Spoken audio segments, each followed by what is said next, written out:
ಕಾಲೇಜಲ್ಲಿ ಮಾಡ್ತಾಯಿದ್ದೀವಿ. ಸುಮಾರು 3-3.5 ಸಾವಿರ ಜನಕ್ಕಿಂತ ಜಾಸ್ತಿ ಜನರು ಇಲ್ಲಿ ಈಗಾಗಲೇ ಬಂದಿದ್ದಾರೆ. ಎಲ್ಲ ಕಡೆಗೂ ಪಂಚಾಯತಿಗೂ ಪ್ರತಿ ಪಂಚಾಯತಿಗೂ ನಾವು ಬಸ್ ಕಳಿಸಿ ಜನರು ಯಾರು ಬರಬೇಕು ಅದನ್ನೆಲ್ಲ ವ್ಯವಸ್ಥೆನೂ ಮಾಡಿದ್ದೀವಿ ಮತ್ತು ಊಟದ್ದೆಲ್ಲ ವ್ಯವಸ್ಥೆ ಮಾಡಿದ್ದೀವಿ. ಇಲ್ಲಿ ನಾನು ಏನು ಜಿಲ್ಲಾಡಳಿತ ಮತ್ತು ಹೆಲ್ತ್ ಡಿಪಾರ್ಟ್ಮೆಂಟ್ ಅವರು, ಆರೋಗ್ಯ ಇಲಾಖೆಯವರು ಮತ್ತು ಕಿದ್ವಾಯಿ ಮತ್ತು BGS ಆದಿಚುಂಚನಗಿರಿ ಇವರೆಲ್ಲರೂ ಬಂದು ಅವರೇ ವ್ಯಾನು, ಮಂಡ್ಯ ಮೆಡಿಕಲ್ ಕಾಲೇಜ್ ಇಷ್ಟು ಜನ ಎಲ್ಲ ಸೇರಿ ಇಲ್ಲಿ ಸುಮಾರು ಡಾಕ್ಟ್ರುಗಳು ಬಂದು ಇಲ್ಲಿ ಕೆಲಸ ಮಾಡ್ತಿದ್ದಾರೆ ಸಾಯಂಕಾಲ ತನಕ. ಇದು ಒಳ್ಳೆಯ ಒಂದು ಕೆಲಸ ನಡೀತಾ ಇದೆ. ಜನರು ಸದುಪಯೋಗನೂ ಪಡಿಸ್ಕೊತಾ ಇದ್ದಾರೆ ಎಲ್ಲ ಕಡೆಯಿಂದನೂ ಬಂದು.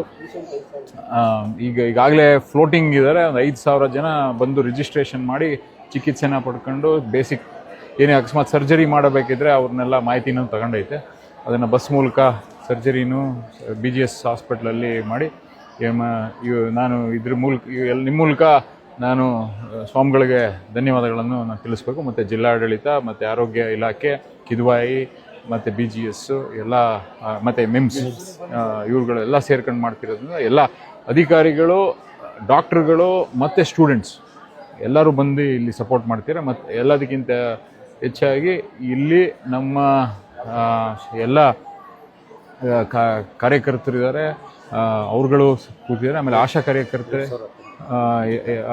ಆಶಾ ಕಾರ್ಯಕರ್ತರು ಪ್ರತಿ ಊರಲ್ಲೂ ನಿಂತ್ಕೊಂಡು ಬಸ್ಸನ್ನು ಹತ್ತಿಸಿ ಕಳಿಸಿದ್ದಾರೆ. ನಮ್ಮ ಎಲ್ಲ ಊರವರು ಮುಖಂಡರುಗಳು ಎಲ್ಲ ಕಾರ್ಯಕರ್ತರುಗಳೆಲ್ಲ ಸೇರಿಕೊಂಡು ಊಟದ ವ್ಯವಸ್ಥೆ, ಊರಿಂದ ಹೊರಡಿಸೋ ಜನರನ್ನ ಎಲ್ಲರೂ ಒಂದು ಹಬ್ಬದ ಥರ ಊರಿಂದ ಇಳಿಸಿ ಮಾಡಿದ್ದಾರೆ. 2,000 ಈಗಾಗಲೇ ಕನ್ನಡಕಗಳನ್ನು ವಿತರಣೆ ಮಾಡಿದ್ದಾರೆ. ಇದೆಲ್ಲ ಉಚಿತವಾಗಿ ಮಾಡ್ತಾ ಇರೋಂಥದ್ದು. ಇದರಿಂದ ಜನರು ಸದುಪಯೋಗ ಪಡಿಸ್ಕೋಬೇಕಾಯ್ತು ಅಂತ ಹೇಳಕ್ಕೆ ಇಷ್ಟ. ನಮಸ್ಕಾರ.